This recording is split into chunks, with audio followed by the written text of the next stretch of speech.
Okay guys, I'm working on a 2015 Cadillac SRX right now. One of the things I want to show you is lights flickering. You can see these lights in here. Let me clean this lens. The lights are flickering all the way around. That's usually an indication that the alternator is having to fulfill itself and it's got a bad battery. The battery is going to be bad. You're going to have bad connections to the battery, causing the alternator to do everything, not be able to have any stored power.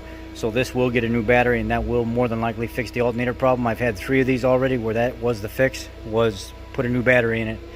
Second of all, the lift gate on these, they won't open. What ends up happening is that panoramic sunroof up there that goes all the way back, the drains back up and it spills water down the sides, and the water gets down here in this compartment, and you can see I've got it all cleaned out right now. But how I got this open is the important part. I climbed over the back of this, I laid on the flat panel that was back here, and I pulled this light out and I just popped it out just like so, pushed it back up into its housing, just kind of on an angle.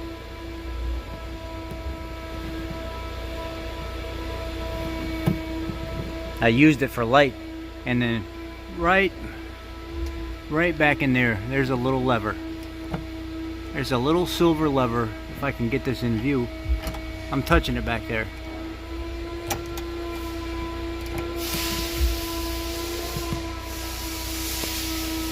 That little silver lever right back there. Push that with a flat screwdriver. Right there. Push that with a flat screwdriver. You're gonna have to try a few times, and that lift gate's gonna pop right open. Once that lift gate pops open, see what Chevy tells you to do is they want you to grab this back panel and yank it off and break it from the inside, but that panel's on national back order, and I wasn't about to wait for that. This is a used car. We want to make money on it. We don't want to lose money.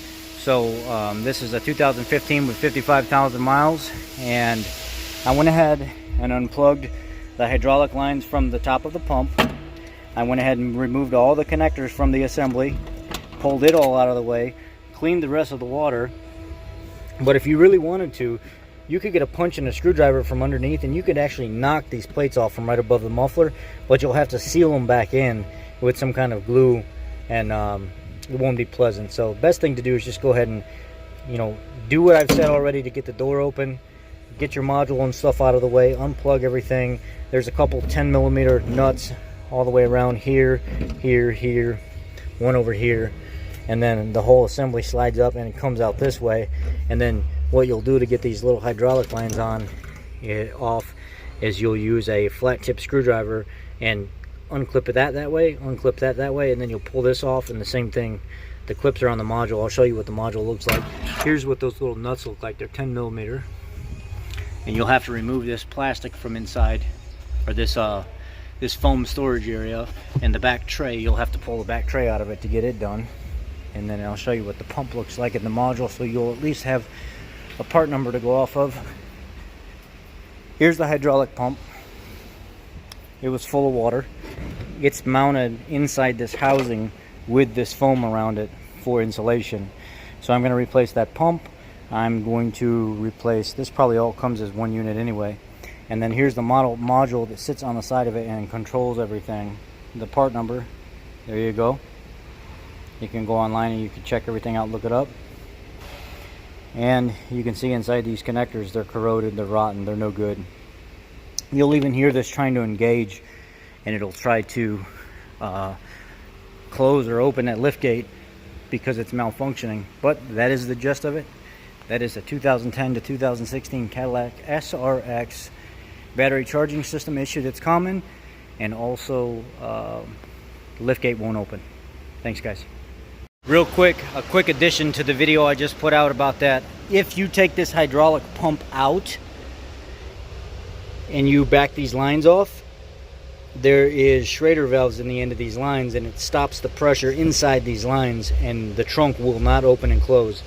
This pump must stay intact until you're ready to replace it, or else you will not be able to open and close this trunk, because it allows fluid in and out, in and out. And if you take it off, the Schrader valve is front seat, and they keep all the pressure in the line. So basically I can open and close it now Before I could not do that because I took that pump out and it had nowhere for the fluid to go. If you look at that positive sign right there, you can see the fluid moves around inside there. So basically what happens is that pump creates the pressure for this lift gate to open and close. Okay, be blessed.